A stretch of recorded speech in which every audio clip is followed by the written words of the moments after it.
Oke, bismillahirrahmanirrahim. Assalamualaikum warahmatullahi wabarakatuh. Jumpa lagi bersama channel YouTube Hasim Ashari. Terima kasih yang sudah mengklik video ini.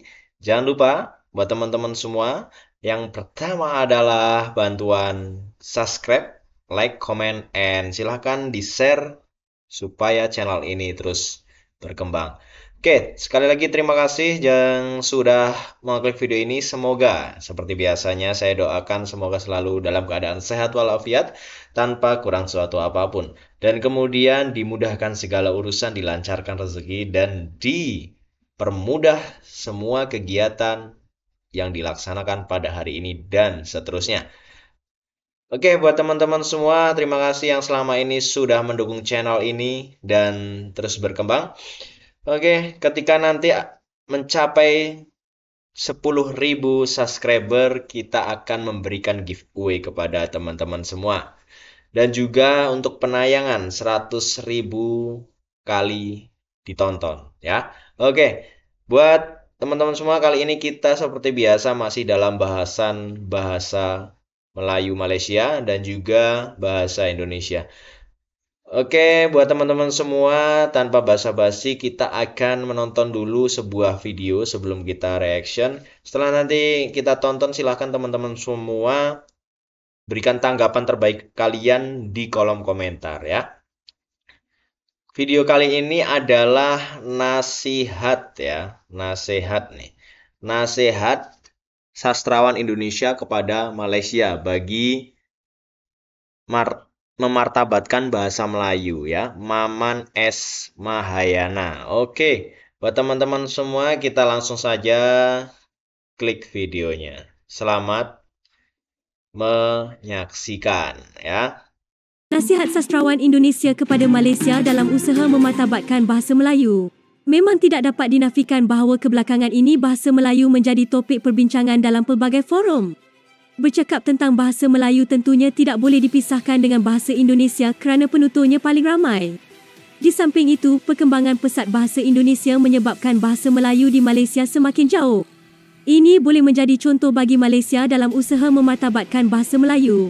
Dalam forum antarabangsa Evolusi Bahasa Melayu Karnival Puisi Nusantara, Bapak Maman S. Mahayana, seorang sastrawan Indonesia, memberikan pelbagai nasihat kepada Malaysia dalam usaha memartabatkan bahasa Melayu.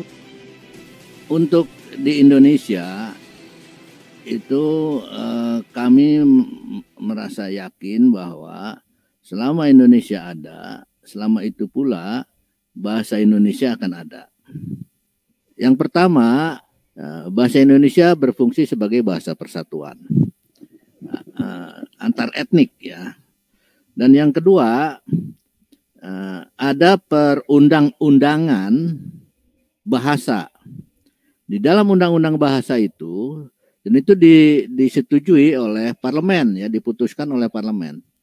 Ya, dalam undang-undang bahasa ya, dinyatakan bahasa Indonesia sebagai bahasa negara yang dipelajari di semua peringkat sekolah, yang digunakan di semua kegiatan rasmi.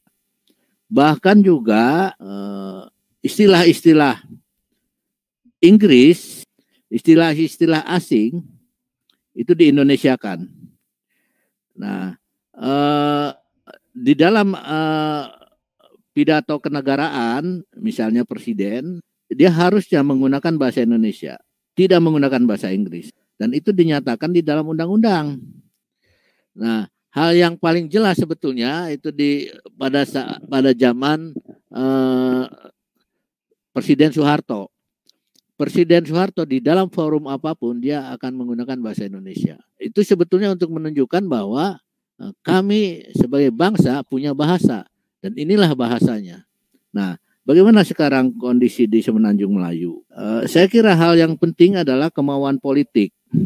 Maka parlemen harus menetapkan bahwa selain bahasa Melayu diajarkan di semua peringkat sekolah, juga di semua acara resmi kenegaraan atau kerajaan. Begitu juga di dalam hubungan bilateral. Pidato itu harusnya disampaikan dalam bahasa Melayu. meskipun ya Perdana Menteri tentu saja pandai bahasa Inggris ya, tetapi dia harus menunjukkan kemelayuannya. Nah, begitu juga orang asing yang akan bekerja di Indonesia, dia harus lulus bahasa Indonesia. Jadi ada ujian ya, untuk mereka yang akan menjadi pekerja di Indonesia, mereka harus bisa bahasa Indonesia. Jadi seperti itu TOEFL ya, seperti TOEFL untuk bahasa Inggris. Nah, ini yang saya kira perlu dilakukan juga oleh Malaysia. Jadi setiap warga negara asing yang akan bekerja di Malaysia, dia harus lulus bahasa Melayu. Inilah yang kemudian menjadikan bahasa Indonesia ya, dipelajari dengan sebaik-baiknya oleh orang-orang asing itu. Jadi mereka mempelajari bahasa Indonesia dan bukan bahasa Melayu. Ya, untuk kami insafi keadaan kami yang hendak memartabatkan bahasa Melayu, tetap nak menjadikan bahasa Melayu sebagai bahasa antarabangsa, bahasa ASEAN dan sebagainya, tapi penuturnya tidak menggunakan bahasa Melayu. So sangat ironik di situ. Jadi akhir sekali, apa nasihat Dr. Maman keadaan ini? Bagaimana kita semua hendak terus memartabatkan bahasa Melayu? Silakan. Ya, yang pertama penting sekali inklusivitas bahasa Melayu. Penerimaan kosakata asing sebanyak-banyaknya untuk memperkaya bahasa Melayu. Bahasa Melayu cenderung hanya menerima bahasa Inggris, sehingga perkembangannya tidak begitu pesat dibandingkan dengan bahasa Indonesia. Ini pandangan sebagian dari masyarakat Indonesia. Ya. Nah, oleh karena itu, di kalangan ahli bahasa sendiri di Malaysia perlu juga membuka perspektif lain, yang membuka ruang yang lebih terbuka, yaitu memelayukan istilah-istilah dari berbagai bahasa di dunia, termasuk juga bahasa Indonesia. Nah, dengan begitu ya, anak-anak muda yang menggunakan bahasa Inggris ya, itu kemudian mereka akan menemukan juga istilah yang sama dalam bahasa Melayu. Nah, maka kebanggaan terhadap bahasa Melayu sebagai bahasa ibu tumbuh dengan bersamaan dengan keinginan untuk belajar bahasa asing. Nah, saya tidak tahu apakah ada undang-undang, bukan hanya menempatkan bahasa Melayu sebagai bahasa negara, tetapi implementasinya. Jadi kalau misalnya ada guru ya yang dia menyampaikan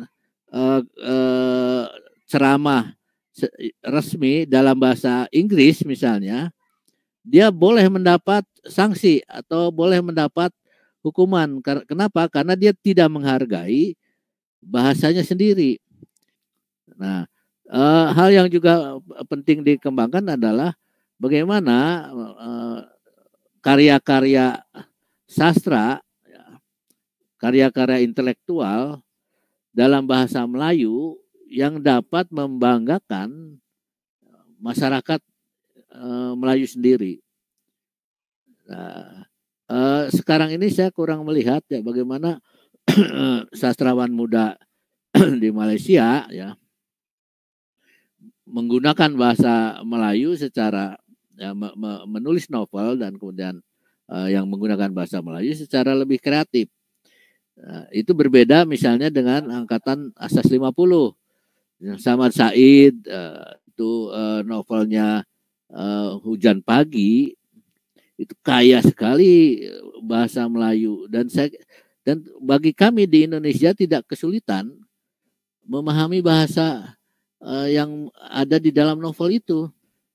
Jadi hal yang juga penting dilakukan oleh teman-teman di Malaysia ini adalah salah satunya ya, memperkenalkan hasanah sastra klasik dalam bentuk yang lebih sederhana. mungkin cerita bergambar atau cerita untuk anak-anak, hang tuah misalnya, atau sejarah Melayu ya, ditulis dalam bentuk komik, ditulis dalam bentuk cerita yang lebih sederhana untuk peringkat sekolah rendah dan seterusnya. Yang jauh lebih penting adalah kesadaran dari masyarakatnya sendiri. Nah, itulah sebabnya ya, confident ya, perasaan percaya diri bahwa kita sebagai bangsa besar, kita punya peradaban tinggi, kita punya bahasa yang pernah berjaya di masa lalu. Nah, kesadaran itu harus terus disampaikan di berbagai forum atau di berbagai kegiatan. Adakah penggunaan singkatan perkataan dan campuran bahasa lain dalam texting ataupun dalam teks dalam talian dapat mengaruhi penguasaan bahasa Melayu di masa kini, khususnya generasi remaja pada hari ini? Ada peraturan untuk penggunaan WhatsApp, menggunakan SMS, penggunaan aplikasi. Tidak boleh menggunakan singkatan. Tidak boleh menggunakan bahasa-bahasa yang tidak bagus. Jadi ada aturannya. Tidak boleh langsung bertanya. Jadi misalnya dia harus sampaikan, perkenalkan nama saya bla bla bla bla. Saya mohon maaf saya mengganggu waktunya sebentar. Saya ingin bertanya bla bla bla bla dan seterusnya dan seterusnya. Itu semua diberlakukan di hampir semua universitas di Indonesia. Nah, pertanyaan saya, apakah di Malaysia juga ada undang-undang seperti itu atau ada peraturan seperti itu? Nah, saya kira hal seperti itu juga perlu diberlakukan di Malaysia. Ya, itu. Terima kasih. Okey, terima kasih Pak Maman. Menarik sekali ya Pak Maman, di sana di Indonesia sudah ada peraturan yang dibuat. Di sini kita belum ada lagi peraturan seperti itu. Belum ada lagi peraturan mengatakan pelajar contohnya saya di UKM, pelajar UKM apabila berkomunikasi melalui WhatsApp harus menggunakan begini peraturan yang perlu diikuti dan sebagainya. Belum ada lagi etika yang seperti itu ya, yang kata seperti di Indonesia yang perlu kata untuk diketahui terlebih dahulu oleh pelajar sebelum dia menggunakan aplikasi internet. Tapi di sini belum lagi ada seperti itu. Terima kasih kerana menonton. Oke, terima kasih buat semua yang sudah menonton. Terima kasih atas waktunya ya buat teman-teman semua. Kita kali ini akan membahas ya apa yang tadi disampaikan ya. Jadi bahasanya profesor-profesor Indonesia atau guru-guru besar Indonesia ini masih baik ya, masih peduli dengan juga perkembangan di Malaysia. Ketika teman kita di Malaysia meminta pendapat, kita juga memberikan nasihat. Nah, itu yang tadi juga sudah disampaikan oleh Profesor, juga ada beberapa peraturan memang yang belum berlaku di Malaysia. Jadi penggunaan untuk bahasa di Malaysia sana untuk Melayu itu belum berkembang karena kebanyakan orang-orangnya sendiri pun masih suka menggunakan bahasa Inggris ya. Oke, mungkin buat teman-teman semua yang punya tanggapan lain atau apapun bisa dicantumkan di kolom komentar terbaik Anda ya. Dan tanggapan juga terbaik teman-teman semua. Oke, terima kasih yang sudah menonton video ini. Jangan lupa like, comment, and subscribe. Tentunya silahkan bantu di-share supaya channel ini terus berkembang. Oke, saya ingatkan lagi kepada teman-teman, ketika mencapai 10.000 subscriber dan juga 100.000 kali ditonton, nanti akan ada giveaway buat teman-teman semua. Oke, lanjut saja untuk mengakhiri video kali ini. Terima kasih sudah menonton. Apabila terdapat kekurangan, saya mohon maaf yang sebesar-besarnya. Oke. Wassalamualaikum warahmatullahi wabarakatuh.